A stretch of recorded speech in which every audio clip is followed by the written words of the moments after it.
and learn from. And I do take that kind of inspiration in anything I do because of that.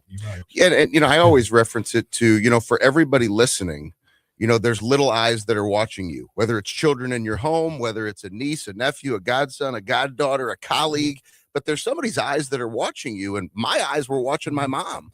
So her willingness to do that, to be selfless, taught me what it means to respond when things don't go your way. And you're exactly right. It's a lesson for all of us to make sure that we set an example, because you're teaching somebody something with how you show up in life. How did this start to manifest itself into what you do, say, through your high school and your college years? You've already, like you said, you got the burn right now. And how did that, what did that do to start to direct you into what you have started to become and now eventually became today? Well, back in the days, I was a basketball player at Ladue High School, and we had some pretty good teams back in the day. We lost in the district finals to Larry Hughes and the gang in 97. So I established a relationship with Todd Basler, who is now down with Clags at SLU. Very good coach. Todd Basler and Ed Johnson, who's the principal at Brentwood High School. Those two men, still to this day, 30 years later, two of the most significant mentors in my life. Good people. And Coach Basler called me in 2011, and he called me Benny Boy back in high school. And he called me, he said, Benny Boy, these guys are underperforming at the time. He's Chad Anderson's assistant at Ladue. He'd come back. He says, Benny Boy, I need you to come and fire up these troops, man. I don't know what's wrong with them. They're underperforming. And they had Little T, Cornell Johnson. I mean, they had a squad. And I'm like, what? Actually, the last team to beat Jason Tatum in the state of Missouri. I was there too. I delivered the pregame speech. And so in 2011, he calls me. I give this pregame speech at Parkway Central. We knock off Parkway Central, and Earl, I was hooked. But here's what's wild. That was the first work I'd done in sports. Because as a speaker and as a coach, corporately, I'd only done work 06 to 11 in the business world. So Coach Basler, me saying yes to him on that game when there were babies at home, young babies who are now big babies in our house, that's what got me started in sports. I'd say Little T was, his name was Cornell Johnston, but he literally, I call him Little T. He's about 5'3". They look like 5'10", but he was at times, and 110 pounds soaking wet. But at most of the time, he was the most dominant player on the court, and he was by far the smallest player. And it's that's like I say, mentally, it just goes to he knew to him, in his mind, he was a giant. The way he played, it was a phenomenal young man. It was maybe one of them with all the athletes I've had the blessing of working with over all these years. He might be, when you talk about belief, the body that he was given, but the power of his mind, he might be one of the most talented athletes. I mean, if that kid was 6'4", he would have made $500 million playing basketball. Yeah, my nephew Robert, they played AAU ball together growing up. And so, I've watched when you saw that and they had that kind of success to win a district championship, what did that do for you to see that I can reach kids in that manner to push them to perform to above what they think they can perform? What did that do for you? Well, what I think it did was I've always tried my best to break down the complex into a very simple form, and to really get inside the details and find the simple action steps, disciplines, and messaging that work. So I remember back to those early days, I remember watching a documentary. This brings back so many great memories. I remember watching a documentary of the Arkansas basketball team before I went to a morning practice for Ladue, because I was trying to find that little edge in the messaging. And if you remember, it was 40 minutes of hell. 40 minutes of hell, Nolan Richardson. So I said, man, we're bringing 32 minutes of hell to Ladue, because we had these long athletes and long arms, and you could get into a zone or man people up. And so I went to practice that day, and I said, Coach Anderson, can we do 32 minutes of hell? Next thing you know, it was T-shirts. It was 32 minutes of hell. And it was the simple message that made these kids believe in the fight, that we had to do this the full 32 minutes, not half the game, not a quarter, the full 32. And so there were things I learned in my work back at Ladue, which many people would never think, the Alabamas and all these stories. No, it started at Ladue with my high school, but it was simple messages then that resonated, where the kids took ownership and took action. And I learned just to keep it simple, no matter what stage, no matter how big the field is, it's simple messaging that drives behavior. Now, as coaches on the team, like Todd and Chad would do, obviously, You got to reach different kids that react to different ways, and then you got to find different roles on the team to make it thing. Did you find yourself doing the same thing? Like I said, you knew T was the toughest guy, small, and so you had to find each athlete that you had to deal with on that team. You have to reach them in a different way. Is that something you had to learn too as you continued on? Yeah, so in the business world in my work, I had started developing mental training tools through my one-on-one coaching with business leaders in 2008. And, they would be things on daily disciplines and statements of affirmation. Well, I started to use them with the players. I mean, I remember sitting down with little T when he was a junior, and his I am statement was, I am a Division I basketball player. And with the way you just described him, who would ever think that small athlete would go play Division I? And so, yes, I would have individual conversations. You'd have team conversations. But Cornell's a great story to where he told himself every day he was a Division I athlete. He looked himself in the mirror, told himself he was a Division I athlete. And what did he do? He went to Eastern Illinois. As a freshman, I remember going to watch him play up there, set the record for assists, led the United States, all NCAA in three-point shooting percentage, and he was a Division I athlete. So, yes, there's the group dynamic, but then there's the individual. And I think as leaders in business and in sports, it's our responsibility to understand that everybody's different, and we have to understand how do they think, how are they wired for them to be their best, to then give their best to a team. And bring it all together. How does that tell us what you are? I mean, you already touched on some of the things. What are you doing now as far as, like you say, you with the tell us the breadth of what you're doing now? I feel that God has blessed me to live what oftentimes just feels like a dream. Quite frankly, Earl, I look at, 5 years at Alabama with Coach Saban and the opportunity to win 2 national championships and essentially earn a doctorate in leadership, just learning from that man, which never would have happened if Chris Kleiman, who's another Hall of Fame college football coach, wouldn't have given me a chance at North Dakota State, where with him, I got to be part of 3 national championships at 1AA. So there were these doors that were opened just through relationships and love and giving and serving. And then it's just continued to build into where now it's, I'm with the Nebraska football team, and, I've been able to do things with the Indiana Fever, and I've been with their head coach for 10 years. So this past season to work with Sophie Cunningham, I know we'll both be at the Sophie Cunningham Classic when my daughter's playing, and, to work with Caitlin and Sophie and Coach White and all it's been extraordinary to see that what I learned back with that Ladue basketball team, it's the same with the Fever. It's the same with Alabama. It's the same with North Dakota State. It's the same with Microsoft and Google and all these organizations. It's simple messaging. It's discipline. And it's empowering people to understand their burn to give their best every day. Now it's 20 years now. You've been 20 years. 20 years. First time I was paid to speak was 2006. It's going fast. I don't feel that old. What obviously the relationships is one thing. This is obviously it's serious stuff, but what makes it fun? Because we're talking serious stuff. You're talking people that are winners and they grind and national championships, and people need just money, big money. But what makes this fun and keeps the burn alive, like you talk about? Well, I think it's when you know that you have an opportunity to make a difference in somebody's life. Whether it's high school football teams that'll call me and say, hey, is there any way we can get you to come by a practice and come and speak, and I'll go do it, to, being on those big stages for national championships, or, the Super Bowls that I've been a part of with teams. Earl, the fun comes in the process. And the fun comes in the work. The fun comes in building the relationships. The fun comes in, I was texting with Mac Jones yesterday, who Mac has become a dear, dear friend. He was the quarterback when we won the second title that I was a part of at Alabama that COVID year. Mac's come to St. Louis. He's hung out. I mean, we're texting these fun messages yesterday. It's a relationship that goes far beyond any winning that we've done together. I think you touched on it too.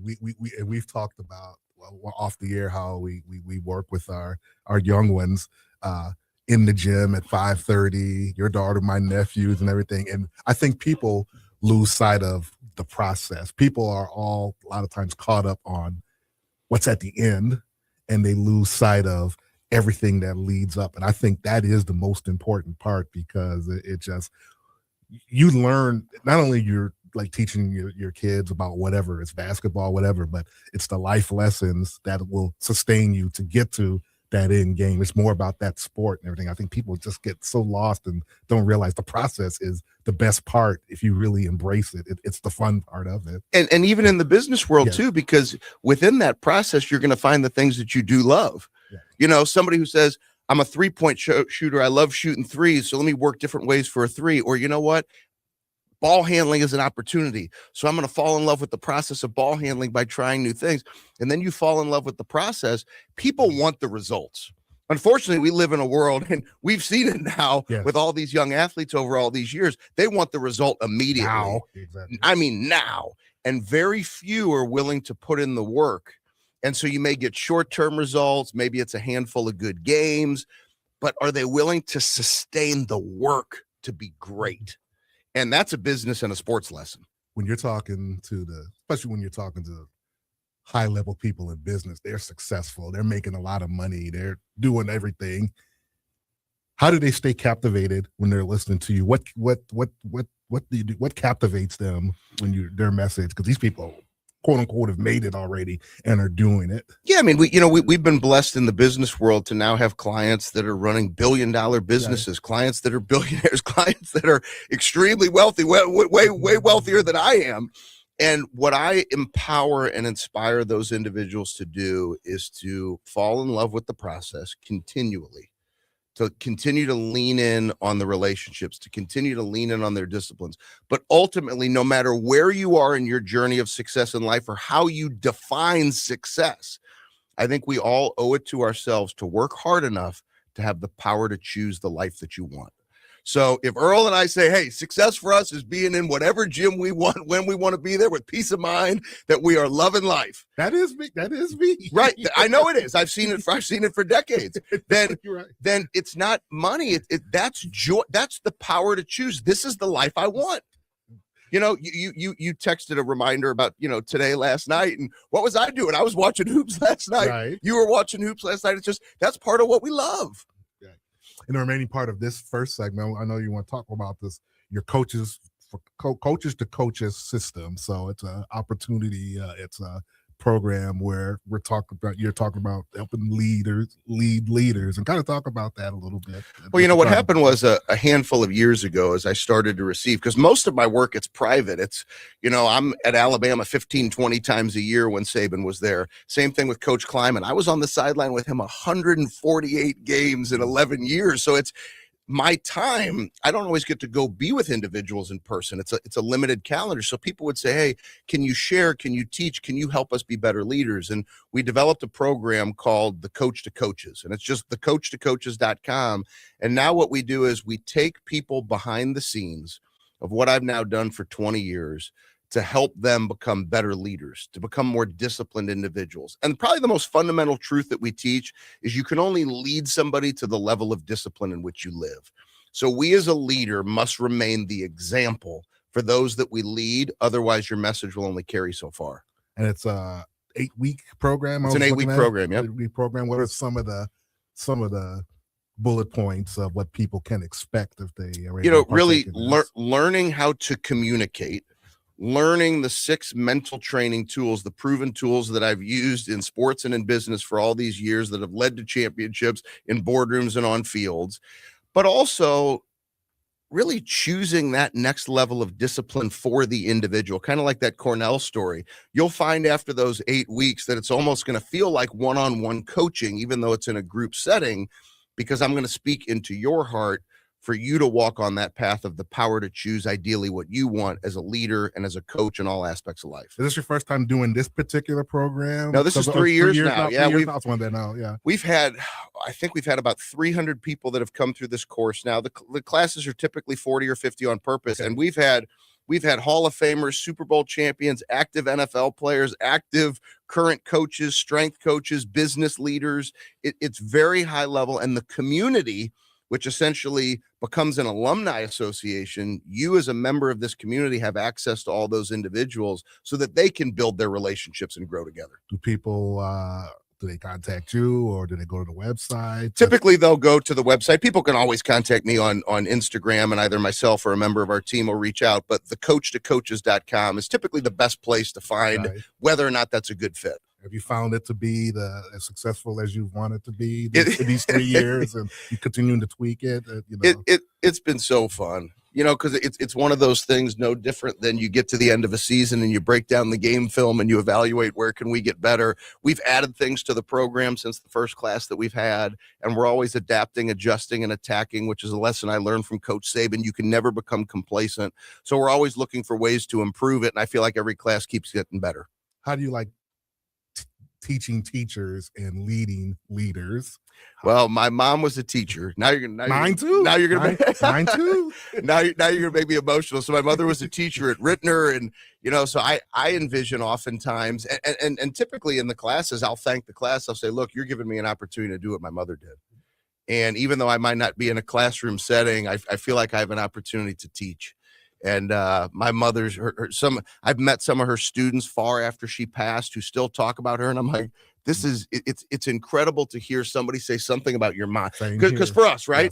Yes. We experience our mom, greatest ever. But when somebody comes up and says, your mother taught me, and here's what I thought of her, those are life-changing moments. Yeah, my mom retired 35 years ago from teaching. She taught for 30 years, but to see kids still, like, to this day, like, wow, it's been 30 years, and they're adults with their own families, and that's an impact that I would like to have, long after Makes I'm two of gone. us. Absolutely. It's phenomenal. What did your mom teach? Elementary or high school? She was an elementary school teacher, and she kind of mixed it around, right. And she ended up speaking at a Hebrew school here as well, and so it was very, very broad in what she taught, but all levels. Right. Yeah. Did you ever want to? I don't know. Did you ever want to become a classroum teacher at one time before? I never did. Blew up? Yeah. Me neither. I saw what they dealt with. Absolutely. Well, we're going to take a break here. Our first break, but we got a lot to talk about. When we come back from a break, I definitely want to talk about the Nick Saban, the Alabama experience, your Michigan State experience as when you went to school, because of great coaches and everything. So we just got so much to talk about. We're talking with Ben Newman. Get a chance. It should be a lot. It's going to have a lot of fun today. So you're listening to the Earl Austin Experience on the Lou Information Station, live on demand at louinfo.com. We'll see you in a minute. The Lou Information Station. We're from St. Louis too, so Well, in retrospect, I made some really bad choices after high school. The Lou Information Station. Streaming 24/7 at louinfo.com. Honor and remember all those who fought and are still fighting for our freedom. This message from the Tower Pub, serving St. Louis with quality and pride. For a great time with great people, bring your friends to the Tower Pub, located at 3234 Morgan Ford Road. Try $3 Industry Night Mondays or $2 off Ladies Night Wednesdays. Like them on Facebook. With football season back, stop by for college games on Saturday and the NFL Sunday ticket. Call 314-771-7979. That's the Tower Pub of St. Louis.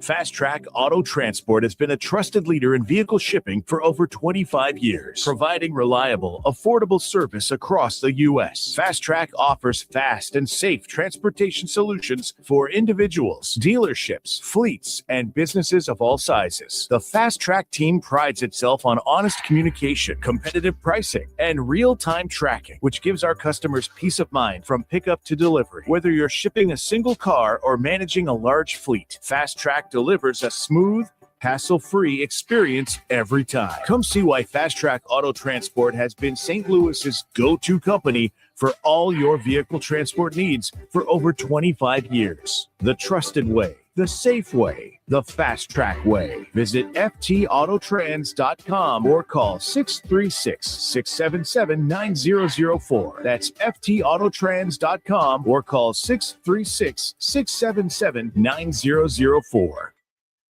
This is Mizzou wide receiver Kevin Coleman Jr. And I'm Mizzou linebacker Josiah Trotter. When we hit the field, we have each other's back. And off the field, we got James Carlton, State Farm covering us. Thanks, fellas. Nothing beats college football season, and nothing beats saving money. Just by getting a quote from our office and mentioning Mizzou, we'll make a donation to support Mizzou's will to win push on your behalf. No strings attached. So you're supporting the team just by checking your rates. Doesn't get any easier than that. It's so easy. Check them out online at carltoninsurance.net. MIZZOU. Let's talk about your health insurance. There are a lot of reasons why people need affordable health insurance. But here's the bottom line. You know you need affordable health insurance. For you, a spouse, a family member, whatever.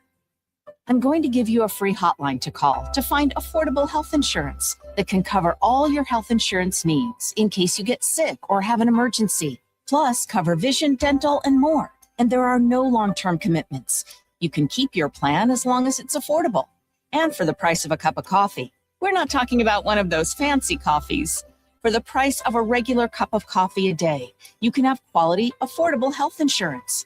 Call the health insurance hotline for a free quote. 800-373-8414. 800-373-8414. 800-373-8414. That's 800-373-8414.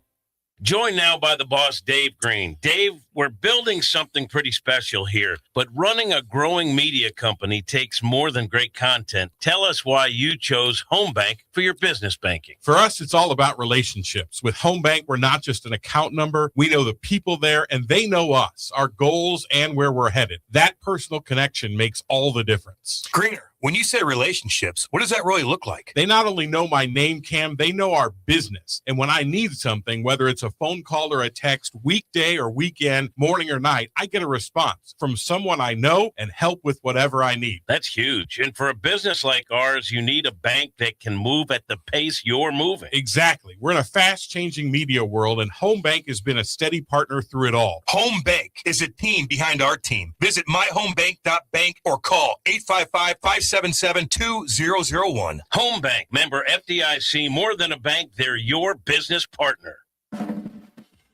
This hour of content on the Lou Information Station is brought to you by Grandpa Pigeons, Johnny Mac's Sporting Goods, and Becky's Carpet and Tile Superstore. Hey, see that, kids? That's the St. Louis Arch, the gateway to the west. The Lou Information Station, where we'll always call it Highway 40 or Highway 40 if you're a boomer. The St. Louis expression? Stream our content 24/7 at louinfo.com. The Lou Information Station.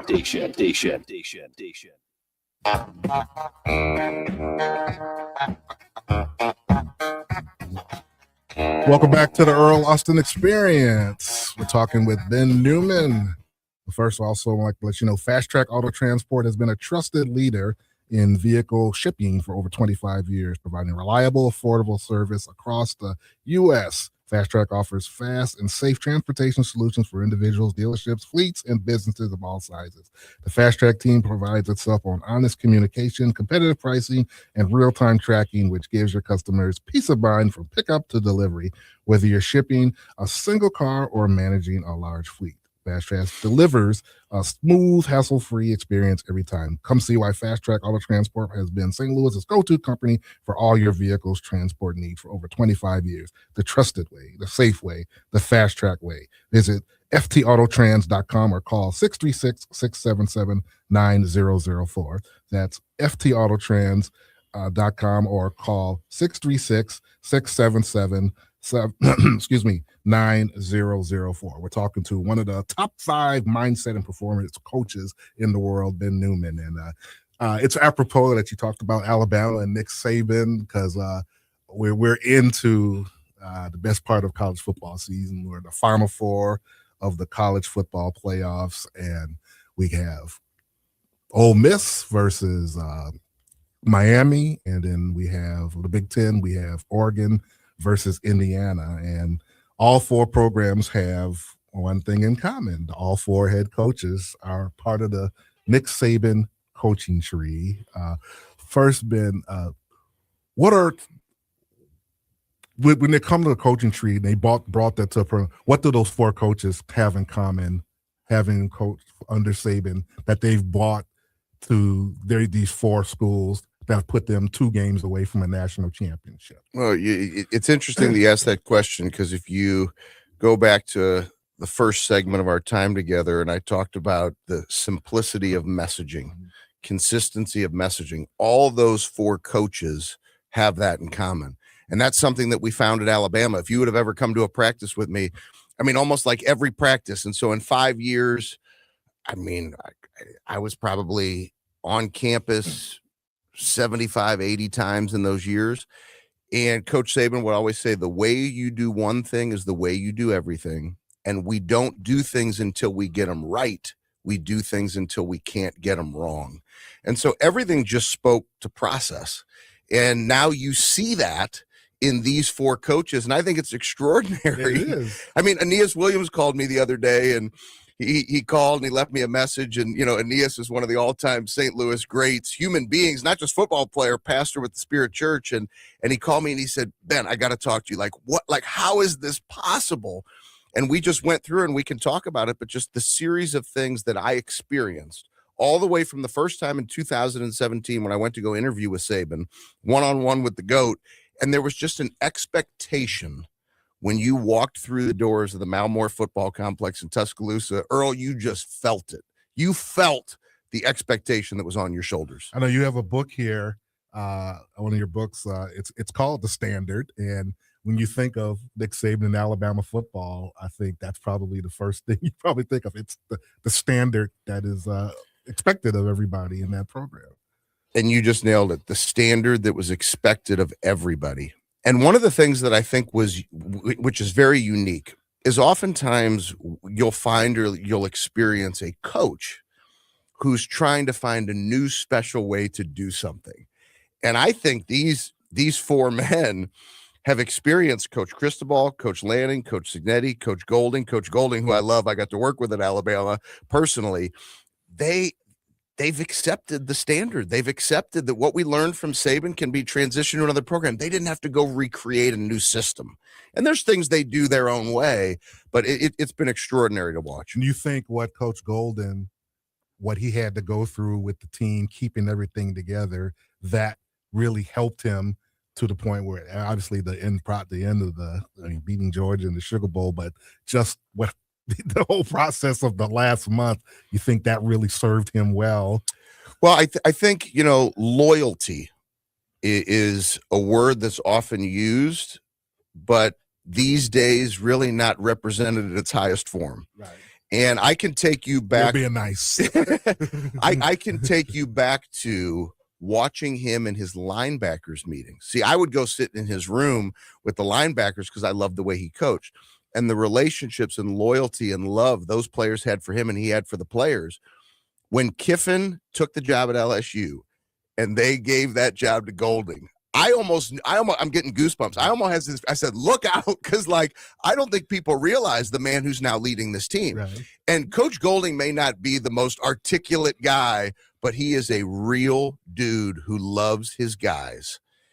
And I'm telling you, it is fun to watch. But what I saw in that linebackers room, I'm now seeing on that sideline as the head coach of Ole Miss, and they're going to be a tough out in this playoff. So too.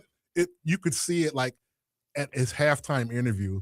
What could go wrong went wrong in that second quarter. The missed tackles, the fumble for a touchdown, the clock management, the drop passes. That could, against a Georgia team that's established, that could have reverberated through the second half and could have got blown out. But he was just like, we're doing all right. We just missed tackles. We just got to get a little better. And he was just even keel. Yep. And they responded and dominated that second half more. And some of the things that Kirby Smart did, and, you know, I think Kirby Smart is just mad. I mean, there's another one from the same retreat he lost, right? Yeah, exactly. And his success has been extraordinary. But you look at some of the things that Kirby Smart will do to gain momentum in a game. And, you know, he could have said, I'm going against this young – and there were things he did where you said, oh, no, this is what you would expect. And it was just like this battle going back and forth. Both teams responding. It was incredible. What a game. Absolutely. Just a side. Were you there at Alabama when he brought Kobe in to speak to the team? I can't believe you're bringing this up. So I spoke at that same training camp. Okay. And I went home, Earl.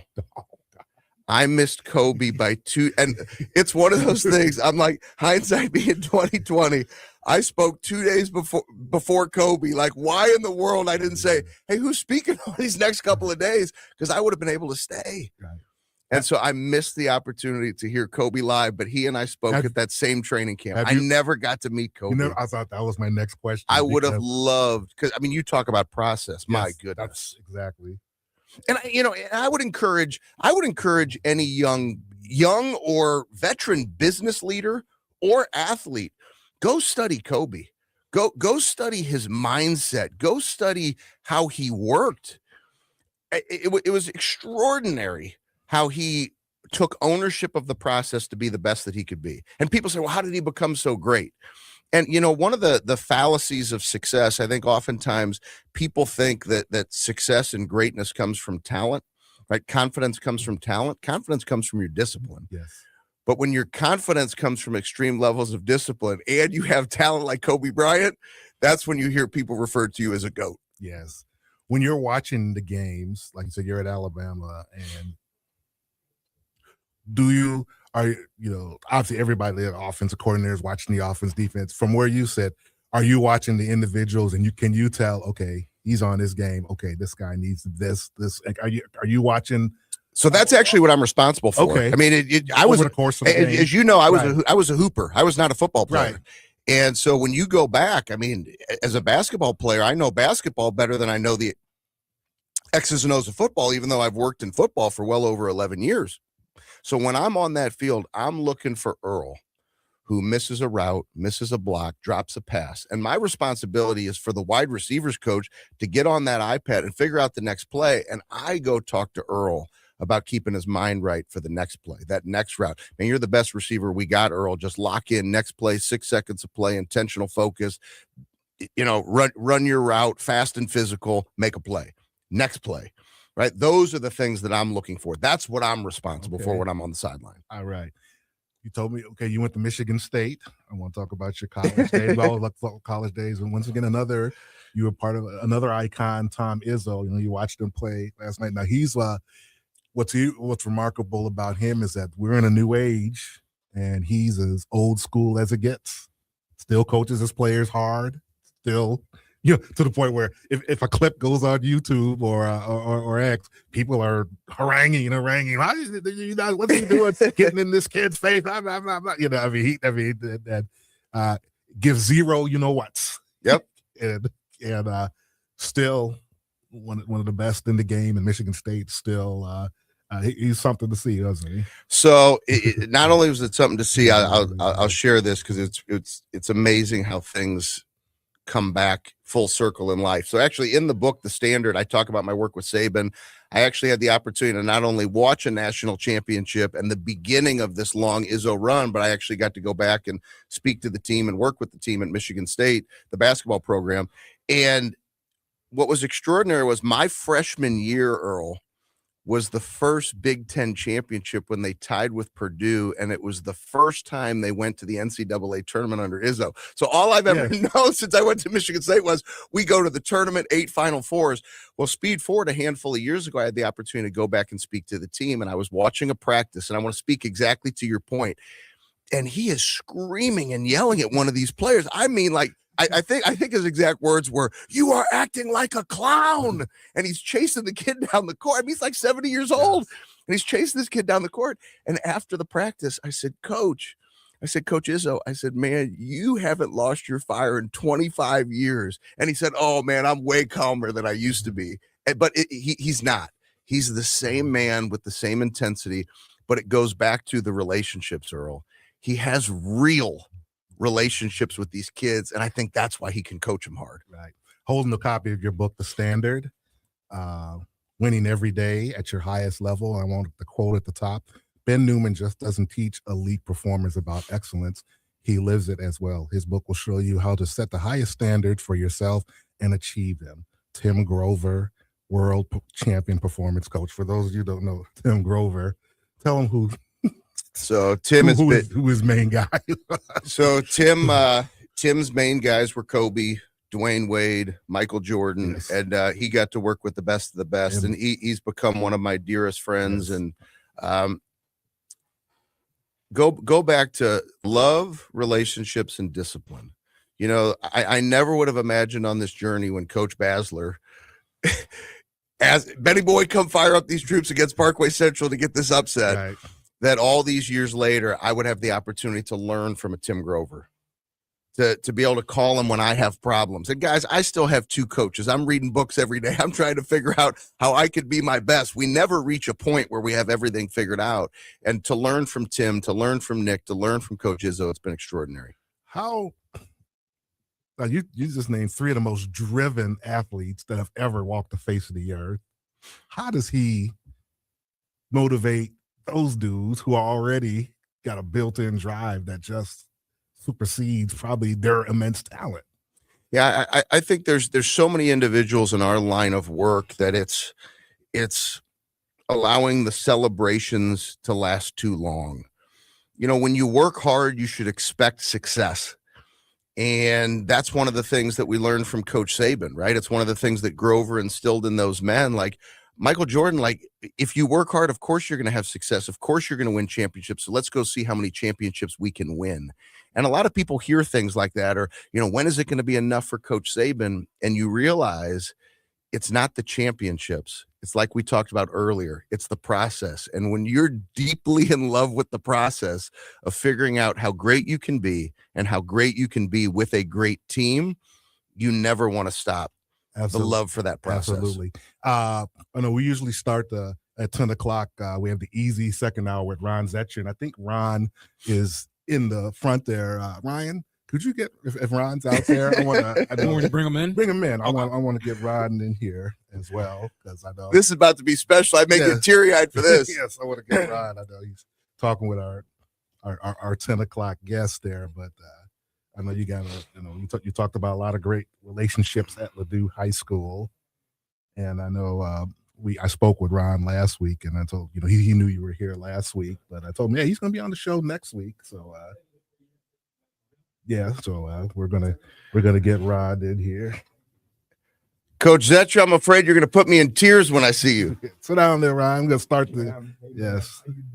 Yeah, Ron, of course, has been a part of the Ladue as a teacher, administrator for many years. Sit down there. I wanted to get you in for remaining moments there. Yes. On break, I already set it up, so you go where you want to go. Reba Weinberg. Oh, listen, Earl. He's playing in this faculty. Oh, faculty, yeah. Freshmen. Okay. Yeah, and they're all great, these freshman players, And this Miss Reba Weinberg, she's about 4'7", the sweetest lady in the world. She's a timer. She's keeping time in this game. So anyway, you can't make it up. They lose. They lose by like a point or two. And he starts accusing Miss Weinberg of messing up the clock and screaming at her. He's a freshman. And I said, you get out of here. Leave that little lady alone. Oh, I was so angry with him. It was awesome. We had some good times over there at East Ladue, didn't we? We had just some of the greatest times. I was sharing with Earl. I said, I think it was 8th grade. I cursed. I used the F word in gym class, and Coach Zetcher looks at me and he says, Ben, come here for a minute. And he knew my father from growing up at U City High, and he says, come here, we're going to make a phone call. And I'm thinking, oh my gosh, what is about to happen? He brings me into the office, calls my dad, says, just tell your dad exactly what you just said in gym class. That was the last time I ever cursed in gym class. Well, I'm going to tell you something that I do remember, and I heard you talking about your mom on the way in, and I remember one day we were sitting right out on the way. PE was just over, and we were sitting out in that little area there, outside. And all the kids are sitting there, and some kid, you were really hurt. So some kid said something to you really disrespectful about your mother. Do you remember that? I day? do, yeah. And I mean, your mom hadn't been gone that long, and I went after that kid. I mean, if it was today, Coach Zetcher would not be teaching in Ladue anymore. I wanted to take that kid and just wring his neck, and I even said to the young kid, I said, he lost his mother, and you're going to sit here and kind of make fun of it. Yeah, I remember that. Yeah. But anyway, those were days. And hey, listen, by the way, talking about Cornell, I heard you talking about Terrell. Yeah. His dad. His dad's in some real bad health. I know. Cornell's called me about it. Yeah. Really bad health. And Terrell was a very interesting guy. He was a great athlete. Yes. Great athlete. And when he was playing freshman football, for me. He was a quarterback and a defensive back. And there was I'll never forget this. We were getting ready for a game, and the shop teacher at the high school, he came to me. He said, "Coach, Terrell's been really doing some silly stuff in the shop." I said, "What's he doing?" Well, he likes to play fight, pretend like he's in a fight. See, and we got all this machinery and all that. So I called Terrell over. I said, "That shop teacher is doing you a favor, but if you keep doing it," I said, "you're going to have real problems." So he kept doing it, and we only had a 6-game schedule, and he was suspended for 2 of those 6 games. I had to go find a quarterback. I didn't know where to find one, but that was Terrell. But I'll tell you what, a good athlete for sure. So, Earl, can I say something? Sure, absolutely. You hear Coach Zetcher bring up these stories. This is 30 plus years ago. Sure. And the blessings I've had for the relationship I have with Coach Zetcher, Coach Basler, Eddie Johnson, the pain that I had to go through as a young man, you look back on life and you realize there are these people that were there. Yes. People want to coaching and wins and all this stuff. Back to this entire conversation, it had nothing to do with that. It's the fact 30 plus years later, he and I can joke about the attitude problem that I had that he had to help me fix so that I could be a good human being and learn how to control my emotions, because I lost my mom far too early and had a dad that was verbally abusive. Like, where would I be without Ron Zetcher? Where would I be without Todd Basler? Where would I be without Ed Johnson? What does that have to do with winning a game? Nothing. Nothing. God puts people in your life for a reason, for a purpose. I couldn't agree with you more. I think that we had a lot of success on the freshman football level. I mean, a lot of success. We won 29 games in a row, but the games I remember are the ones we lost. And I remember the pain that those young kids had. And you have to tell them, hey, you're going to lose again. You're not going to go through life winning every time you go out there. Learn how to lose. Learn how to lose and make yourself better. Like, that's what you're teaching people all the time. Am I right? Yeah. Ron, what is it? How do you feel when you see what Ben has done successfully worldwide, coming from Ladue School District? I'm beyond proud of him, and I know where it all started with him. See, I can go way back and how hard it was for him as a young kid to lose his mother, and growing up in Ladue, I'll be very honest. I mean, I'm still associated with the school district. I go over there and I sub and everything with the little kids at Spady School. It's not an easy place to grow up. There's a lot of pressure on people, a lot of pressure you have to get into this college and you have to get into that college. And if you don't, son, come on, why? Come on. How important is that? Yeah. Right, Ben? Yeah. How about your good buddy? Do you still talk to him at all? Andy Kaiser? Oh, of course. What a guy. Yeah. Huh? Andy Kaiser and Josh Qualley was just over at the house, and all these guys. I mean, it's all these years. I mean, I just saw Kenji Stevenson came down. I had a big event down in Texas, and he came to the event. I gave him a hug so big. He finally got to meet my wife. I mean, it's just these. You see John Pierre Mitchum now out with crazy Bobby Mack out at Priory. Yes. I mean, it's just amazing to see John Pierre. Now we all got kids, and it's amazing. It's wonderful, though. It's wonderful how you guys have made it. And I'll share a story with you about Eddie Johnson. I heard you talking about him. Eddie came over to Spady School. It was a bad time.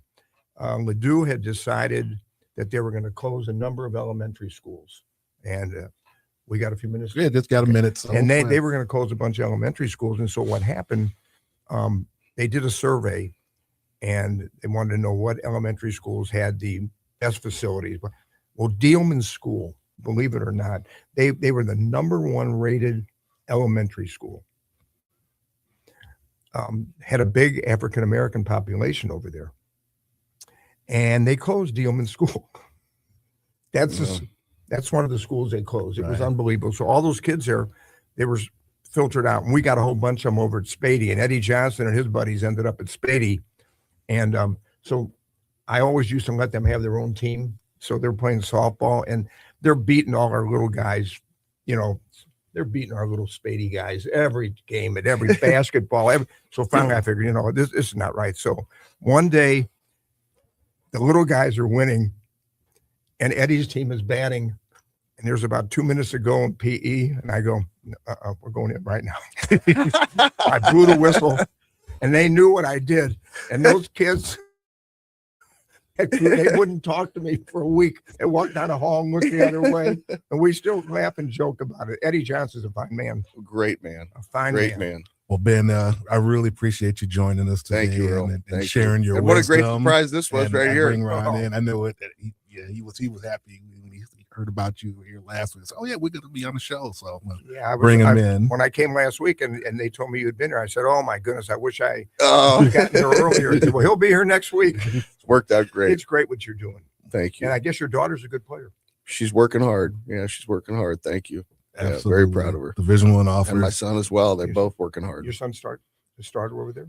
He's a captain over there. No kidding. Yeah. Wow. He could get some more minutes, and I think they're coming. But I'm very proud of him to be a captain of a team like that, not getting the minutes that he would want. I mean, it says a lot about his character and his fight. So they're very proud of both of our kids. He's an early leader. Absolutely. Well, once again, Ben, thank you. We'll definitely see you out at the games. When we return, Ron Zetcher will be here for the easy second hour on the Earl Austin Experience. Look forward to talking with you on the other side. Hey, listen to me. To all truckers out there, you may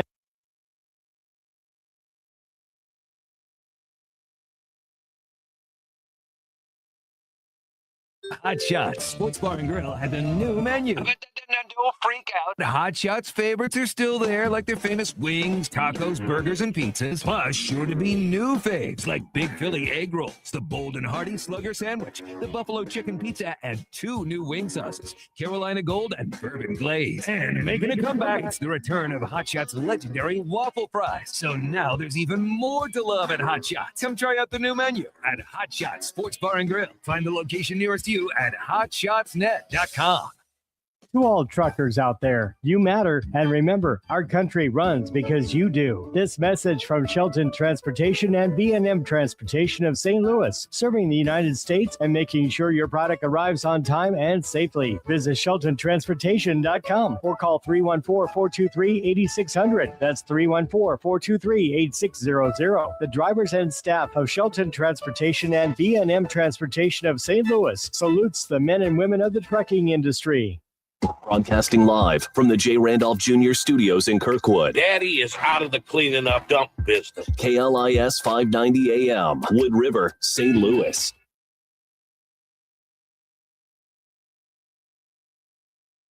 The Lou Information Station, 590 AM, KLIS, Wood River, St. Louis. Broadcasting live from the J. Randolph Jr. Studios in Kirkwood. It's stronger than grandmother's breath. KLIS 590 AM, Wood River, St. Louis.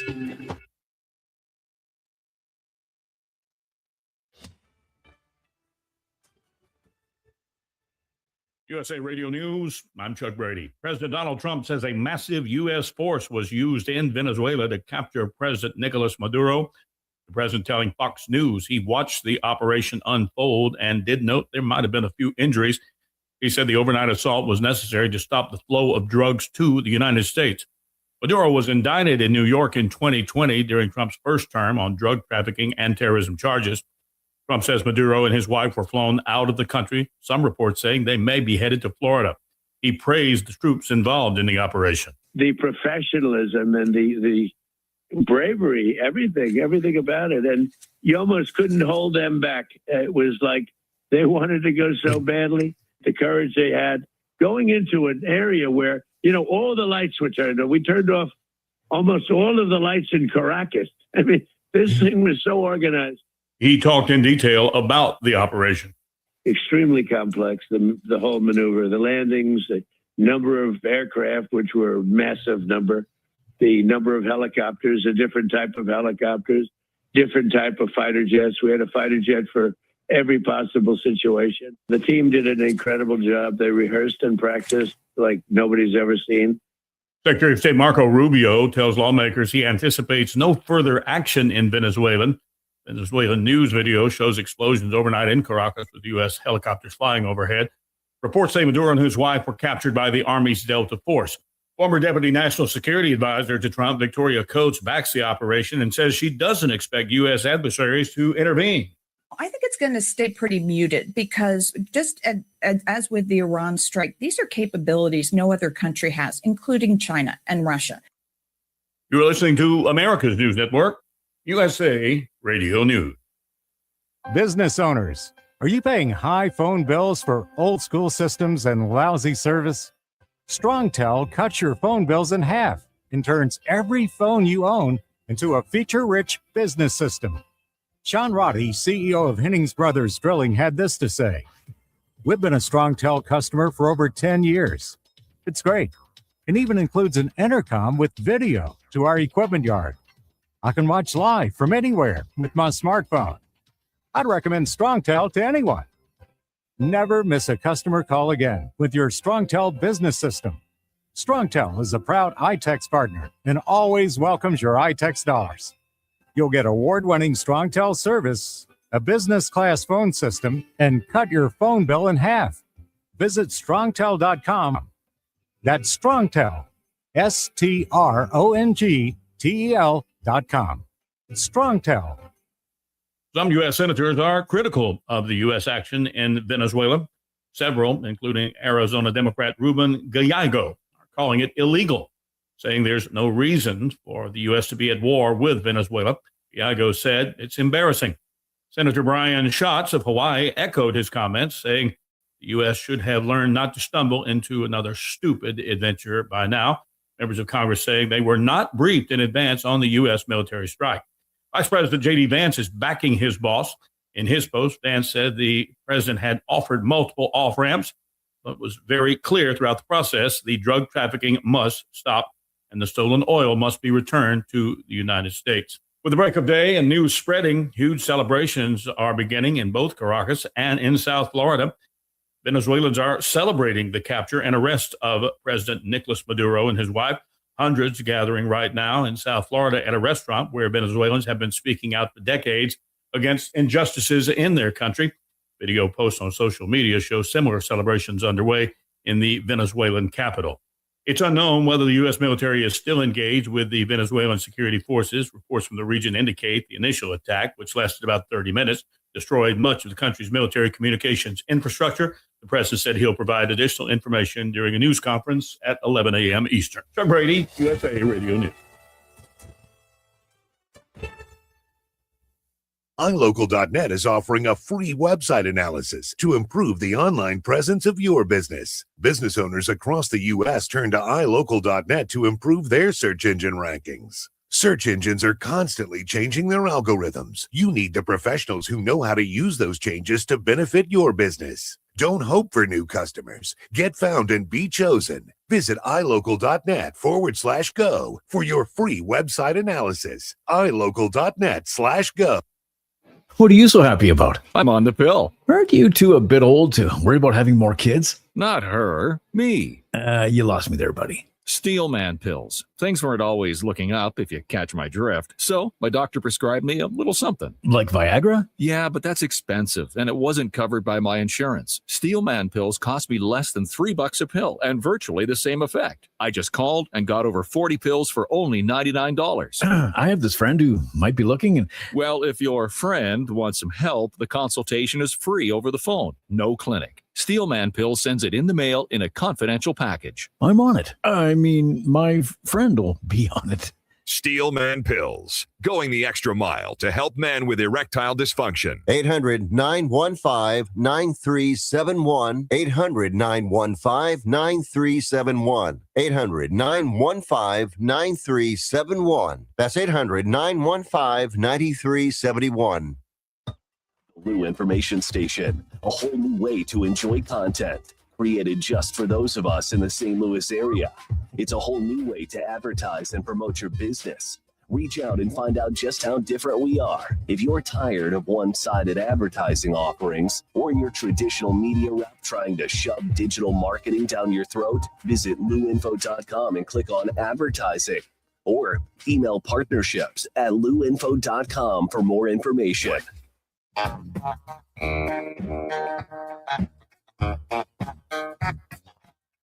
And welcome back to the Earl Austin Experience. Back for our second hour. I'd like to thank once again Ben Newman, world famous performance coach, for joining us in the first hour.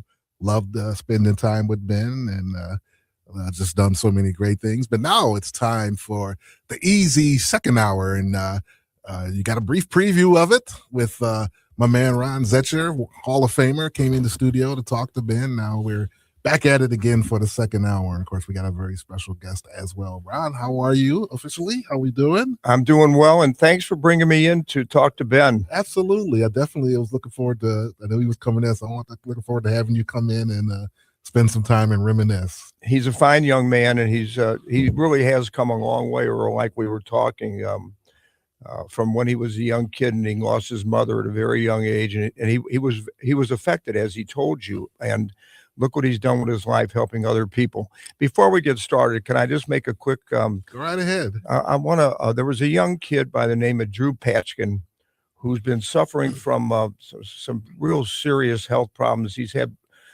only a middle schooler over at Parkway Northeast, and a lot of people in the community, and as a matter of fact, Bill Self down at Kansas, this kid had a bunch of wishes, and he passed away the other night after some really very, very brave young man. And I just want to have not a shout out, but I'm just want to say I'm very sorry, and a lot of the community are very sorry for losing this young kid. He's only 11 years old. All prayers to his family. Absolutely.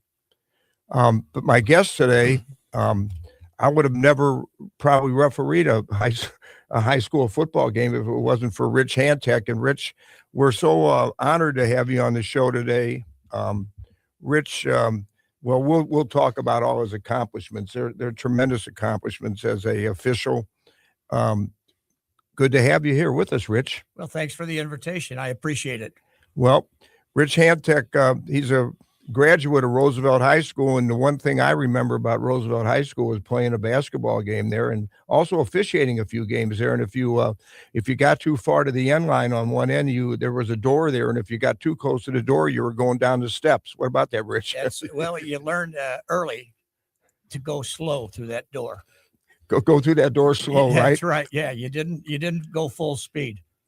Well, Rich's officiating career started, he was just sharing that with me, just out of nowhere. He was doing basketball, but his football career, you want to talk a little bit about how Cutzinger helped you get going, Rich? Well, yeah, I worked basketball with a fellow by the name of O.C. Cutzinger, and he was very complimentary of me as a basketball official, and he asked me if I ever considered working football. And as a teacher, I was always looking for something to earn some more money.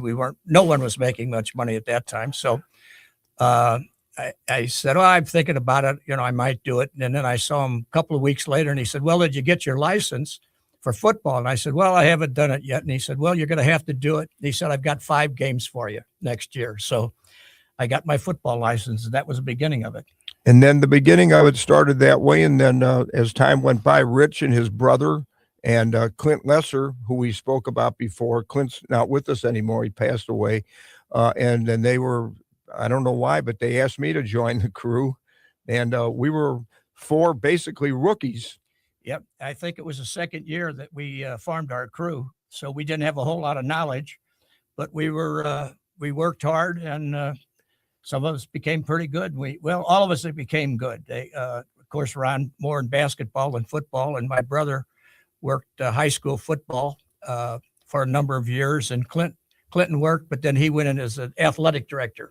So he got out of officiating, and unfortunately, as Ron said, he passed away. Well, I've told many people this, Earl, and I'll share it with Rich. When I was refereeing basketball at Rich, I knew he was a great basketball official, and we were, I think Rich and myself, and maybe there were only 1 or 2 other guys at the time, and Rich, you can correct me, we were the only guys who were willing to go down to the public high league and officiate basketball. Am I correct? That's right. Yeah, not too many people went down there. In fact, I worked a regional final between Beaumont and Sumner. Beaumont had Billy Morris, and I can't remember the big center from Sumner. But David anyway, Brent, probably. David Brent. And it was really interesting to be there. And I remember, and they were more interested in proving they were men than basketball players. So I called both teams together, and I was speaking basically to Brent and Morris, and I said, now, here's the way it looks. I said, you guys, instead of playing basketball, you want to prove you're men. I said, take a look around the gymnasium. So they all 10 kids are looking around the gymnasium. I said, you don't see many people that look like me here, do you? And I said, if you fight, I said, I'm the one that's going to get hurt, and I'm not getting hurt. So you better play basketball. And they did. It was a great game. Those were two big men. I mean, David 7 feet, and Yes. Billy Morris about 6'8", 6'9". Yeah, he was And this big is too. 1970, 69, 70. Yeah. So Well, back then. Morris went to Illinois, but he came back and went to St. Louis U. Right. And David went to Jacksonville. That was right after. It was when Jacksonville was really Sure. good. So Well, getting back to the football now, and then so I'm refereeing football with Rich, and I don't know how many. I think we were together for 3 or 4 or 5 years. Maybe you think that long?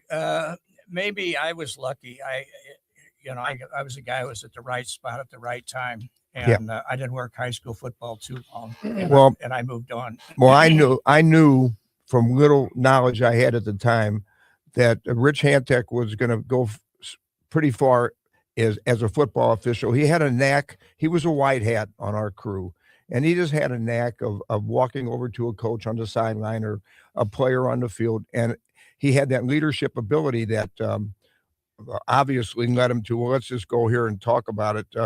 He went into the Big 8 conference. That's where he first started. And there were a couple of St. Louis officials, Rich, at the time. Maybe you'll talk a little bit about Ed Shannon. And I think the Johnny Mack, were they in the conference when They you were, yeah. And Shannon was an outstanding guy. He later became a supervisor of the Mid-American, I believe. No. Well, it was a conference. It was a second level conference, but Ed was a great trainer, did a great job with young officials. And I was lucky Ed kind of took me under his wing. And we never worked together because we were both deep men. So we were never, and Missouri didn't have a crew. Missouri was the only state that didn't have a crew in the Big 8 at the time because we didn't have a referee. And Johnny Mack was a good official. He worked there a long time. And then of course, Bob Wagner went in after I left. After I was out of the Big 8, Wagner went in.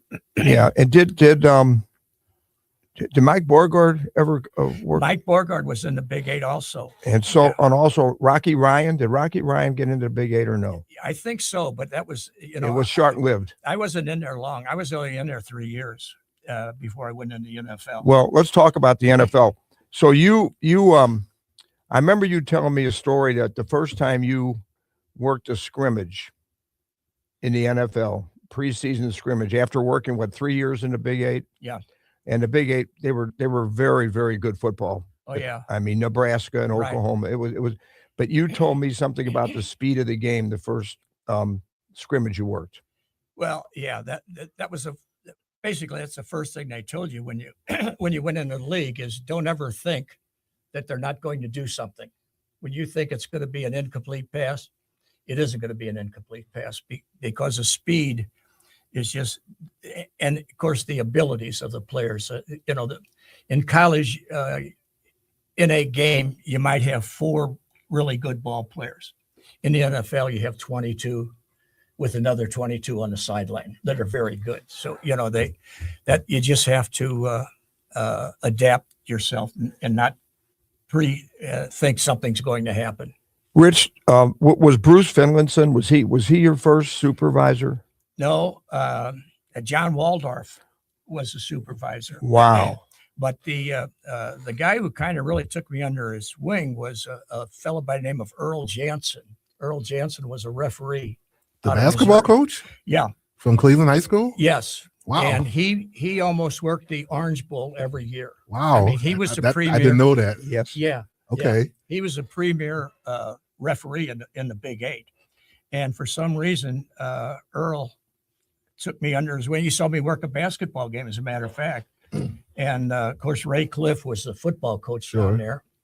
And he told Cliff, asked Cliff, did I work basketball? And he said, Cliff, our football. And Cliff said, well, he's just kind of getting started.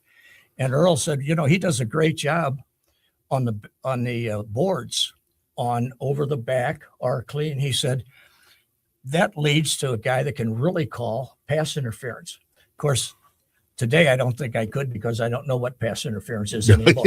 So I think you have to hand the guy his arm before that's anyway. But and he kind of helped me along in the Big 8. Well, yeah, Earl Jansen was, and I think on a show a couple of weeks ago, I kind of mentioned that he was a Orange Bowl. It was like he was the Orange Bowl referee every year, it seemed like. Yeah. And then Bruce Finlayson came in afterwards, and it was well known in the Big 8. If you made application to the NFL, your career was done. They didn't want anything to do with you. And I happened to make my application one year, and Bruce became the supervisor, and he was with us. We opened the season at Oklahoma. Kansas and Oklahoma. I played that first game of the year, and Bruce was there, and we had a great game. And I rode back from Oklahoma to Kansas City to get back to St. Louis, and Bruce lived in Marshall, which is right outside of Kansas City. And I said, well, and it was a guy from the NFL there was scout, because a guy that I was working with had made application before. And so we're on the plane, and I said, Bruce, I want you to know I've made an application in the NFL. He said, yeah. He said, I know it. He said, because he'd just come out of the NFL. He had just come out, yes. Yeah, he was a linesman in the NFL. And he said, don't worry about it. He said, but I knew you would. So, and then the next year I was in the NFL. I want to ask him a question, just half joking. When your years in the Big 8, did you ever have to call pass interference, seeing that everybody, it was pretty much running, wasn't it? The wishbone and Nebraska, the eye, the Oklahoma. It was pretty I guess I did. Yeah, I was a deep official. Okay. Yeah, so that was one of my calls. So I suppose I did, but I don't remember them. There's too many of them. Right. Rich, who were the referees that you worked with when you were downfield before you became a white hat? I went in the league and I worked with a fellow by the name of Dick Jargetson. Good, wasn't he, Rich? He was out of Champaign, Illinois, and he was a great official. He looked like an official, and I was with Dick for 3 years, and then they moved me to Freddie Wyatt, which was really an experience, because Fred, in my mind, I thought, after having worked with Fred, I thought he was the best referee at handling a game. He had played in the league, not much. He went to West Virginia, and then he was drafted by the Redskins, and but he didn't know rules. He had no idea what the rules were.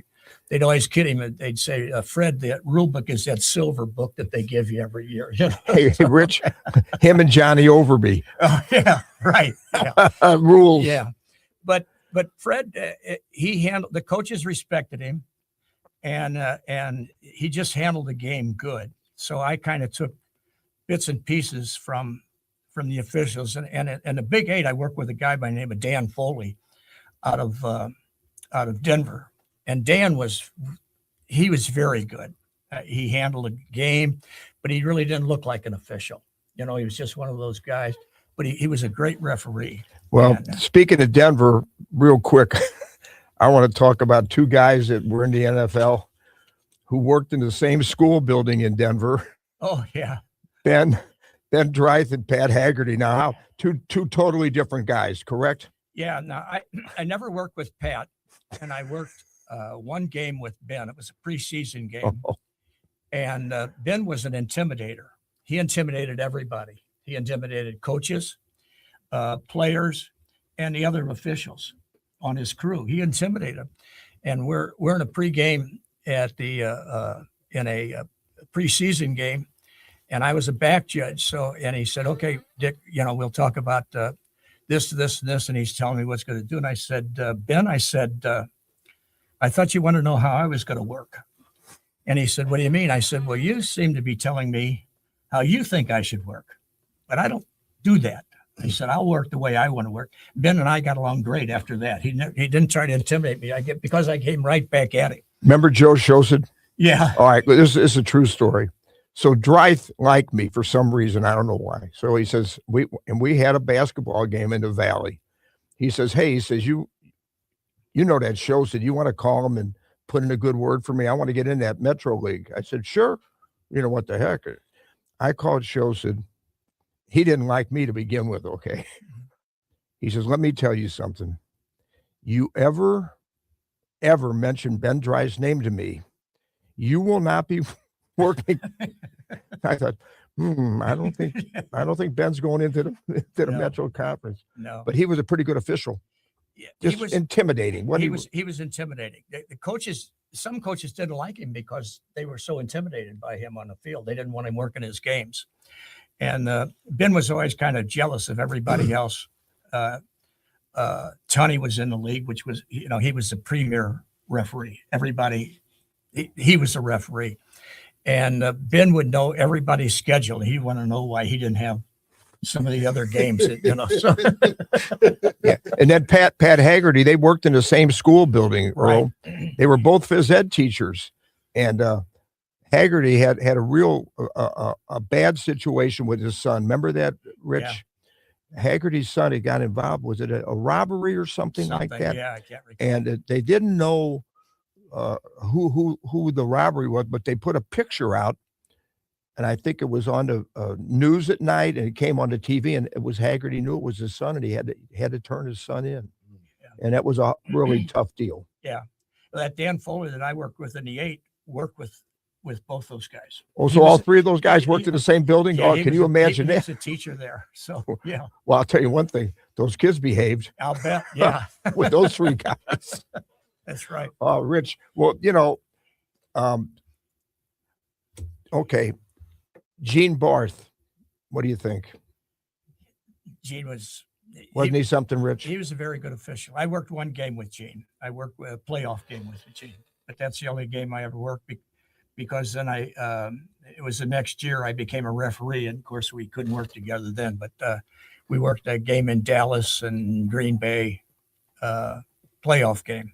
But then, well, it's interesting. You and Gene Barth and Eichhorst, just to name a few guys who worked in the NFL, St. Louis guys, and I have a list of the St. Louis guys who worked in that league. It's unbelievable. Ray Sonnenberg, right, and Barth and Eichhorst and Borgard. He made it to the NFL for a while too, didn't he, Mike Borgard? I think Mike was in for about 7 years. About 7 years, and then Carl Madsen, and boy, Rich, what a great guy Madsen was. Yeah. Come on, he was a guy that you were really close to, right, Rich? Yeah, he was. I was lucky enough to have him his rookie year, and we were together for 5 years. Carl was a great rules guy, and for some reason, the New York just pigeonholed him. And it's like any place else, they get an opinion of you, and you have a hard time coming out. And he became a instant replay guy when he retired, and they always put him with first year referees. And he and I were talking, and he said, "Well, I'm going to be with another." I had already retired. He said, "I'm going to be with another rookie referee next year." And I said, they really respect the job that you do. And he said, "Oh yeah," he said, "they told me I'm their best instant replay guy in the league." And I said, "Did you ask him why you didn't work the Super Bowl?" And he said, "No, I didn't." I said, "You should have asked him why and if that's the case, why didn't I work the Super Bowl as an instant replay official?" Well, it's kind of interesting too, Sonnenberg, Barth, Eichhorst, Joe LaRue also, the judge. Well, but you didn't mention Bob Beeks. Bob Beeks was Oh in my for a goodness. long time. Oh my gosh, yes. And I think Bob worked at least 4 Super Bowls. Bob Beeks, boy. Vashon High School. I believe. Yes. Yes. Well, his brother One of was the Beak. his brother was the football Yes. and the baseball coach at Vashon. Yeah. And then he Earl Beeks, right? Earl. And then he became principal at U City. They both played for Yeah. Jody Bailey. Yeah. And Both. Bob he was interesting. We were at a meeting. It might have been a playoff, and I can't remember the game, but Beeks saved him. There was a big play. It was Chris Collingsworth was involved in it, but Beeks saved the crew. And I think he went on to work the Super Bowl that year. But we were in a meeting and we were talking about pass interference. And Bob said, I really don't care, how you want it. Just tell me how you want it called. He said, I'll call it. You just tell me how you want it called, and I'll take care of it from there. And that's the way Bob was. But he was a very good official. Oh, he pretty good basketball official. I had a game with him down at O'Fallon Tech. Yeah. And I think he was a cop. He was. He was a cop. Yeah. He walked into the gym. He had on black pants. He had on a jacket like I'm wearing now, and he had a referee shirt underneath there. So I guess he was coming straight from the street to referee the game. Well, he takes off his jacket. Then he's got a holster. Yeah. With a pistol in it. Yeah. And he laid that holster with the pistol in it on that scoring table. And those 10 kids on both teams looked down there and they're like, whoa. Yeah. That's Mr. Beeks. I'm not saying right. nothing. Yeah. But he was a great guy too, wasn't he, Rich? Yeah, he was. He was really a good guy. Yeah. So all the guys that we talked about, including Bob Beeks, with the exception of a few, were all basketball officials and football officials, dual sport guys. Yeah.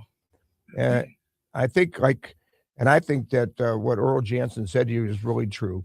I mean, when you make a pass interference call in a football game, well, you probably have to make that decision 25 times in a basketball game. Right. Foul, no foul. Right. Over the back, Over not the over. back. Yeah. Yeah. You didn't think much about it, but it really was. And I saw you had Al Conway. Al Conway was from St. Louis for a while. He lived here. Yeah. Tell me about him. He was a tough guy, they tell me. He led the nation in rushing when he was a senior he went to William Jewell. Well, he started at Army, didn't he? At Army, and they had the cheating scandal, and Al wasn't involved in the scandal, but he knew about it. There were football players, so he got kicked out of school. At that time, there was the honor code. That was the honor code. Yeah. Like if I cheated and Rich knew I cheated, Rich has got to tell on me. Yeah, but he averaged over 9 yards a carry his senior year. He was drafted by the Eagles. I think it was Bud Miller or one of the umpires, the old time guys that helped us when we got started, was talking about an American Legion game. Tom Fleming, But probably. but they had a Legion game, and it might have been Ray Cliff. I don't know. But anyway, Conway and whoever the other guy was. And after the game, it was one of those late Legion summer games, and all these fans are walking by calling them names and all that. And Al Conway, I guess, kind of got out of the car. How we used to dress in the car. Al Conway said, "Boys, move on. It's not going to turn out good for you if you stick around here. Late at night, I'm tired." Yeah. Yeah. He was a neat guy. And then Jack Fetty. Jack Fetty's a legend. You talk about looking like an official. Yeah, he did not look like. I was lucky enough to be on a crew with Jack. He was a linesman on our crew, and he was interesting. He was just a good official, I think Jack worked five Super Bowls. In those days there weren't as many officials, so it was a lot tougher. Are we ready for a break, Earl? Yeah, and then I want to talk about your Super Bowls and the crews that you had, Rich, and all the great success you had in the NFL. Okay. All right. This the easy second hour. Our special guest, Rich Hantek, Hall of Fame official, will be back on the other side. St. Louis, meet your new daily companion, the Lou Information Station app. Listen live anywhere, anytime with one click. Dive into live or on-demand content. It's the fastest way to stay connected to the conversations that matter in the Lou. Just search Lou Information Station in the App Store or Google Play and download it free today. The Lou Information Station app. Crystal clear St. Louis talk 24/7. Fast Track Auto Transport has been a trusted leader in vehicle shipping for over 25 years, providing reliable, affordable service across the U.S. Fast Track offers fast and safe transportation solutions for individuals, dealerships, fleets, and businesses of all sizes. The Fast Track team prides itself on honest communication, competitive pricing, and real-time tracking, which gives our customers peace of mind from pickup to delivery. Whether you're shipping a single car or managing a large fleet, Fast Track delivers a smooth, hassle-free experience every time. Come see why Fast Track Auto Transport has been St. Louis's go-to company for all your vehicle transport needs for over 25 years. The trusted way, the safe way, the Fast Track way. Visit ftautotrans.com or call 636-677-9004. That's ftautotrans.com or call 636-677-9004. Is your brand stuck on the sidelines? Tired of feeling like your marketing budget is just warming the bench? Well, then it's time to get in the game with Eyesight Media. We don't just put your brand near the action, we put you in the action. Imagine this, your company front and center, showcased in NCAA and pro stadiums and arenas nationwide. If you're ready to elevate your brand to MVP status, don't miss this shot. Visit eyesightmediagroup.com today to apply for an in-arena partnership. That's eyesightmediagroup.com.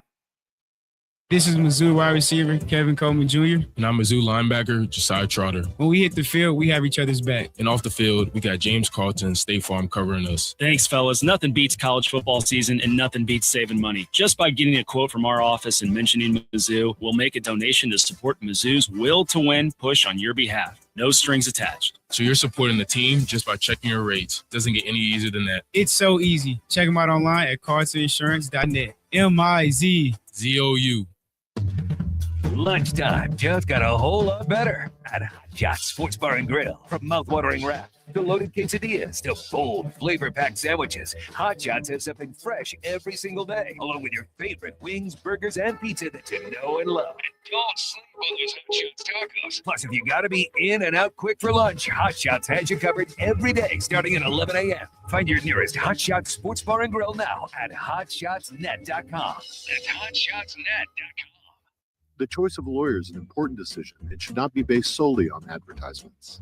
Not sure how to get a lawyer after an accident? Call Brown and Crouppen. We'll walk you through it. Worried it'll cost too much? Here's a fact. At Brown and Crouppen, you pay nothing up front, and we never get paid unless you do. When you're our client, you'll have all your questions answered, all for free. Hurt? Get the facts and help you need. Call Brown and Crouppen now.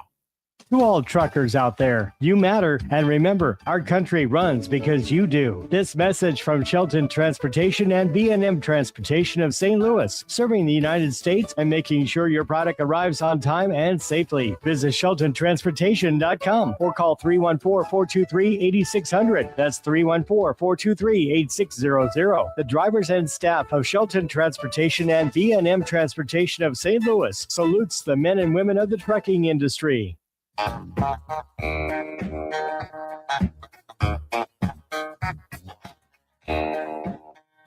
And welcome back to our easy second hour, our second and final segment. Earl Austin Jr. talking it over with Hall of Famer, a couple of Hall of Famers here, of course, Ron Zetcher in the house, and Hall of Fame NFL referee Rich Hantak. And we're going to start talking about the NFL days there, Ron. Oh, yeah, I do want to talk about Rich's NFL career. 25 years it spanned, I believe. Yes. And, before that, I want to just mention a couple names here, and Rich and I talked about, who are great NFL referees, and we're going to talk about Rich as a white hat, which is the ultimate. That's the ultimate you can be in. If you're going to be a football official and you want to be the very, very best, if you become a white hat in the NFL, then you can you can hang your hat on that. So, but the first Super Bowl, Norm Schachter, and that's way before. No. Go ahead. Art McNally worked the game. Did McNally work before Schachter? Norm Schachter? He worked the first game in Los Angeles. Did he? Yeah. Art McNally. He was a great one, wasn't he, Rich? He was a great guy. And we were talking about a story about our friend Ben Dreith, where Ben didn't care who his boss was, Earl, or anything. You know, I mean, I heard him. I was there. He called Art McNally, and he was upset that Tommy Bell was getting the Super Bowl. And McNally told him basically, well, this is Tommy's last year, and we're going to honor him and give him the Super Bowl. And Ben Dreith to his boss, well, you better make damn sure I get mine when I retire too then. And that never happened, by the way. No. Well, Rich, let's talk about your 2 Super Bowls. The first one, who was involved in them? And first of all, let me tell you, how did it feel when you got that call? Well, yeah, it's kind of a shock. You don't know, it's elating, that you're working, because one time in your career, theoretically, you're the best official at that position in the world, and of course it's gratifying because you've known you had a good year, but you never know, because everybody, most everybody in the league has good years, otherwise they wouldn't be there. Now that's not to say that we don't miss calls. We do miss calls, but it's highly competitive. You're graded on every play of the game, and the grading system is a good call, a good no call, or a bad call. So, and the grading went from 1 to 5. So you can imagine how compressed the scores were when you're only going 1 to 5. So everybody, it's a percentage point that makes a difference on who's working or not. Who's doing all the evaluating? Well, it was Art McNally was my boss, and he had 3 assistants in New York, and they would grade every game, every position, and then you don't know how you stand as the year goes on. You can only surmise how you're doing about how many downgrades you get. Other than that, you don't have any idea. It's more complicated today because of the electronics. They can kind of see where they stand and so forth. But it ends up, it's pretty subjective by the office staff. And we always said you had to have one play that sets you apart from everybody else. But you never know what that play is going to be. It seemed like it's a very simple play.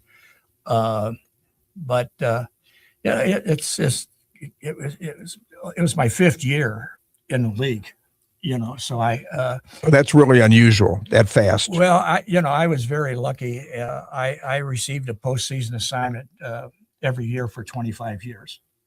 At the time, I believe I was the first rookie line judge to ever work a playoff game.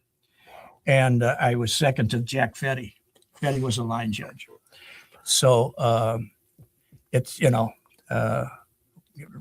right place at the right time. Yeah. So now you're working your first Super Bowl, and you have your crew. Good crew. It's got to be. I mean, they're the best at their position. Mark Bright was a referee.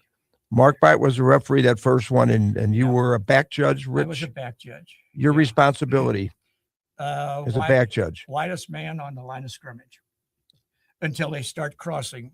There's 7 of us, so each guy has a receiver, and you'd have that receiver until he cut out of your area. But when he cut out, there was somebody else, so you were looking for somebody else to come in. And as soon as the ball was in the air, everybody used to go to the ball to make, to help them out. I'm not sure what their mechanics are in today's NFL. They, in the eyes of as an official, not only in the NFL, but in college, they're training to instant replay.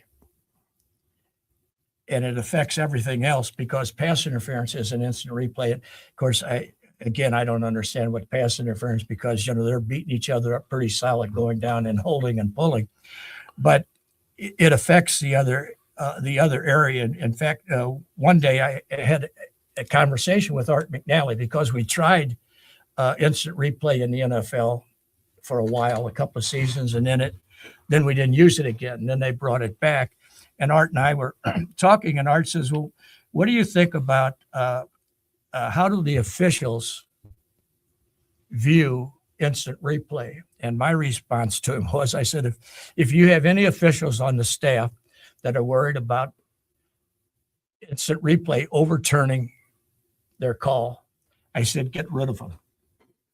They don't belong in the league. Mm-hmm. You don't want people that are thinking about something else. You want people that are doing their job. So he said, "Ooh, that's interesting." But you know what, Rich? That's great advice. That's great advice. And do you remember the game? I'm sure you remember that first Super Bowl game. Who played? No, I really don't. The only thing I remember about it was it was in Los Angeles in the Coliseum, and I worked with a guy who grew up in Los Angeles, and the NFL went to all of the high schools and gave out tickets, a pretty good number of tickets for the kids to go to the game, so they had a crowd the first game.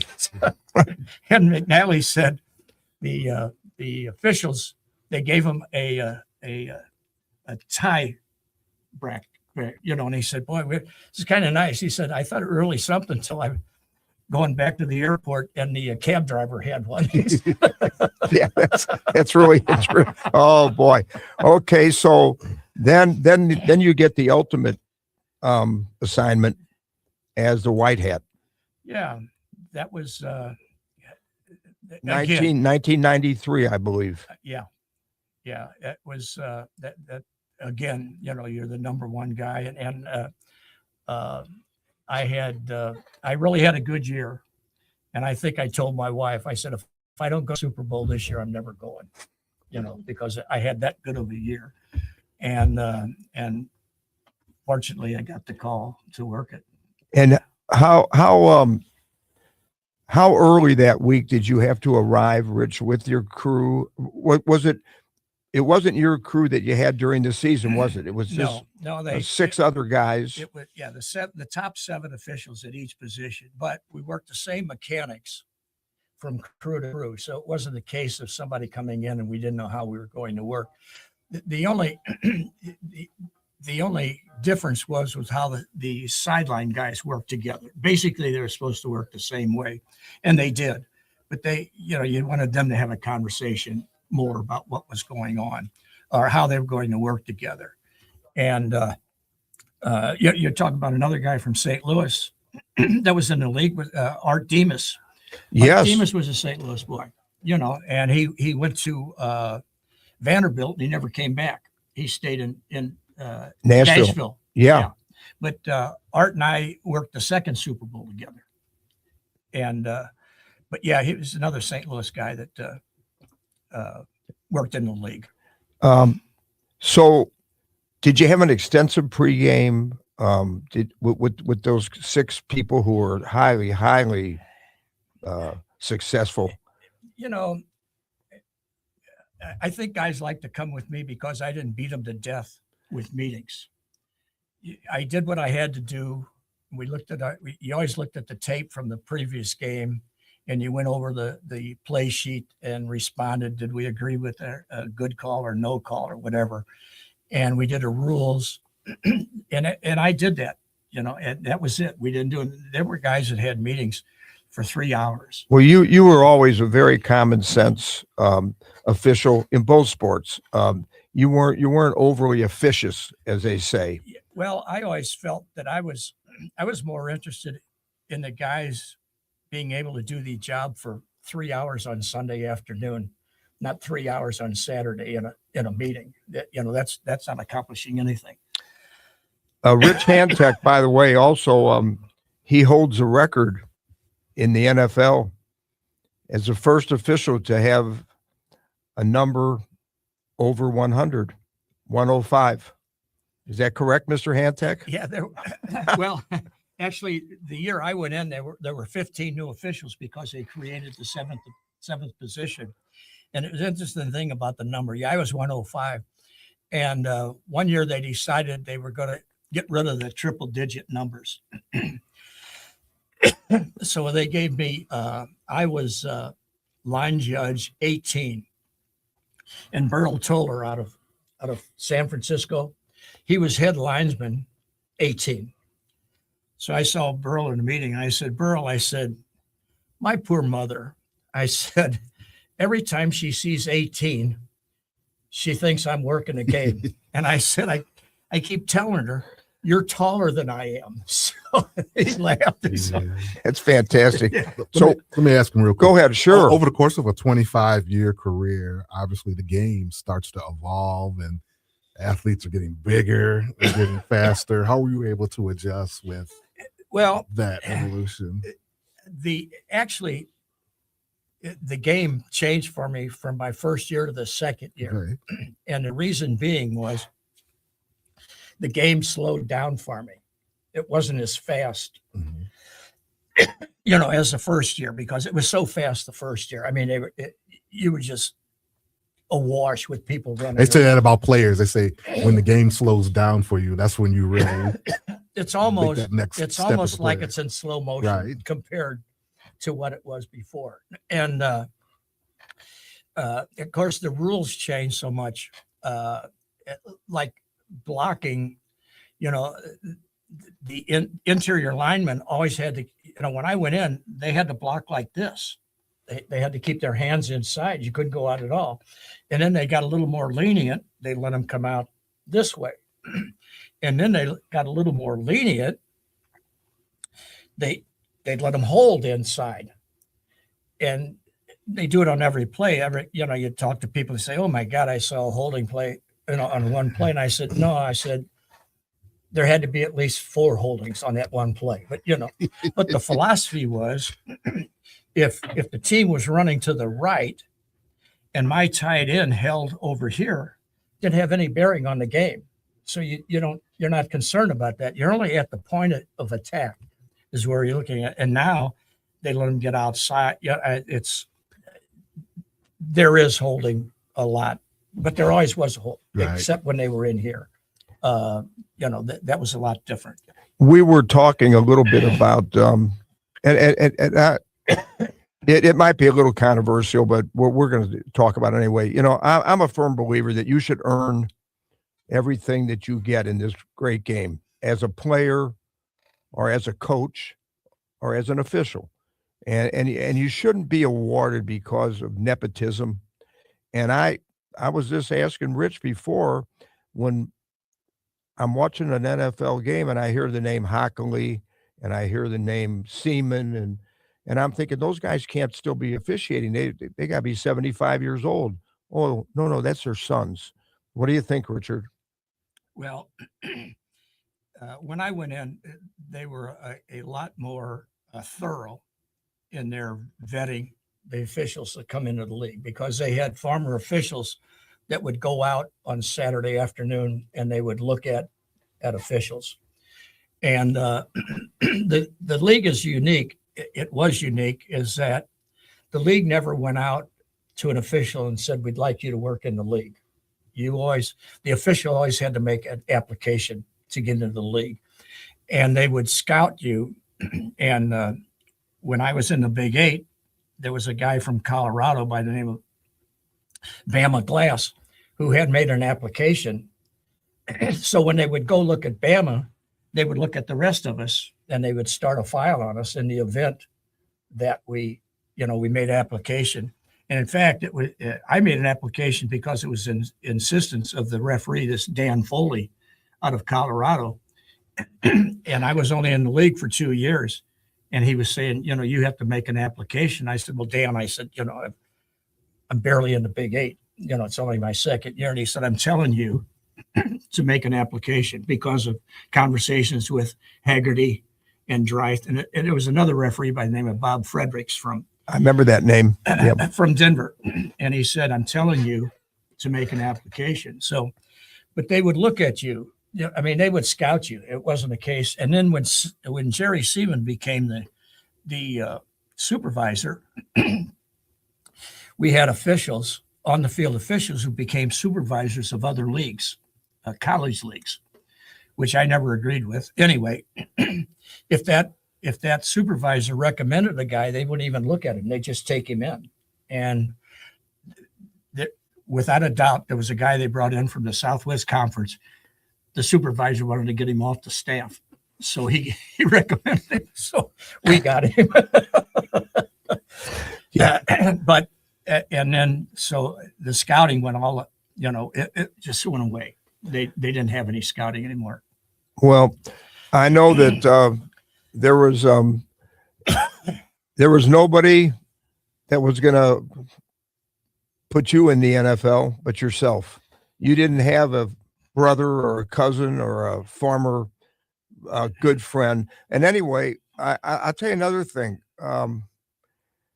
You were a replay official also. How was No, I didn't do that. You didn't? No. You were offered the job and you didn't want to do it. I didn't. 1 year I was an observer. Okay. They had a guy, former official, would go to the games and you would just get all the stats and everything and you'd mail them into New York. And that was it. You didn't do anything else. And I did it 1 year and I did it with the understanding that I was only going to do it in St. Louis. I wasn't going to go on the road. Well, that went by the wayside. And going into the next season, I said to my wife, I said, I really hate to do it again, but I said, I've never quit anything. So I was going to be a observer another year. So they sent me all the information, make a plane reservation, go to Dallas for the meetings. And it was a week before the meeting. And the guy that I had worked with from California called me and he said, are you going to the meeting? And I said, yeah. I said, I got to do it another year. I said, I really don't like it. He said, no, you're not. He said, you've been fired. So they fired me. They fired you? Yeah. And didn't tell me because I had the plane tickets to go to Dallas. Well, you should have taken a trip out there with the wife. I mean, you could have had a nice vacation. Yeah. He said, no. He said, you've been fired. I said, well, speaking about being fired, Gene Barth, you know how Gene was. Gene was one tough dude. Yeah. So I'm having all kind of problems in this Metro conference, and Joe shows that he never liked me from day one. I think it was because, remember when they made everybody go on Thanksgiving to learn 3-man mechanics to Memphis, and I said, well, I'm not going, and I was new. Well, that was a big mistake.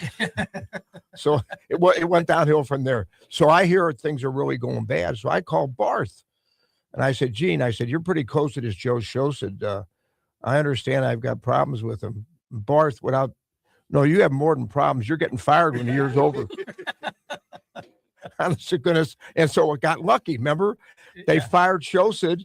They hired Dave Phillips. Yeah. Right. And so Phillips was our buddy. We were in, but oh boy, Gene Barth was one tough guy. Yeah. Well, you talk about nepotism. I always kind of kid Joe LaRue. Joe was in the league almost 20 years. In fact, he did work 20 years. And his son, Justin, is an outstanding official. And he works in the Southeast now. And I don't know what the crew he's on always gets a playoff game. But last year they worked the national championship game. Wow. And Justin can't get in the league. But I always kid Joe. I said, I don't know what you did, but I said, Justin is the only son, former NFL official, hasn't been taken in the league. I said, whatever you did it royally. You got some, well, do we have a few minutes, Earl? Yeah, we got 2 minutes. One of the first officials that I can read from St. Louis was Sonnenberg. Yeah. And Sonnenberg shared this with me. He was in the league for a lot of years. He's in 13 years. 13 years, and they fired him. So he was such a highly respected guy that they allowed him to come to New York to talk. They were going to show him, So he said, Ron, I went to New York, and they were very polite, and they took me in a room, and they started showing me clips of the last 13 years of every single call that I missed. Yeah. And that was it. He was fired after the 77 season. And I was notified I was going in. It would have been the 78 season. The first guy I called to say I was going in was Ray Sonnenberg, and I didn't know that he had been fired. And all Ray said, he said, it's a great experience. He said, you're really going to enjoy it. Congratulations. Never said a bad word about him. But Ray got caught up in a situation in Green Bay where a player intercepted a ball and returned it over 100 yards for a touchdown, and it broke George Halas's record. Yes. And I think only two guys from that crew survived, Fetty and Schachter. I think everybody else over the years was let go. And George Halas went after him. Yeah, Halas got him. Well, Rich, it's been such a we're about done, Earl. Done. Yeah, we got but wrestling. It's been a great day, great reminiscing. And I want to say one other thing. Rich's brother, Bob Hantek, if he had chosen to move on, he was good enough to officiate on a higher level. He was a tremendous baseball umpire, as good as it gets. He was an old catcher. Mm-hmm. He knew a strike. Yeah. He knew the strike zone, and a great guy on top of it. Yeah. Rich, it was a pleasure. Thank you very much for joining us Thank and you. I sharing your appreciate it. experiences as well. I'll do it again for the easy second hour. I will be out of town with the Billikens in Philadelphia next week. Brian will be here as well. I'll see you in 2 weeks, and stay tuned for Wrestling on Spectrum on the other side. You've seen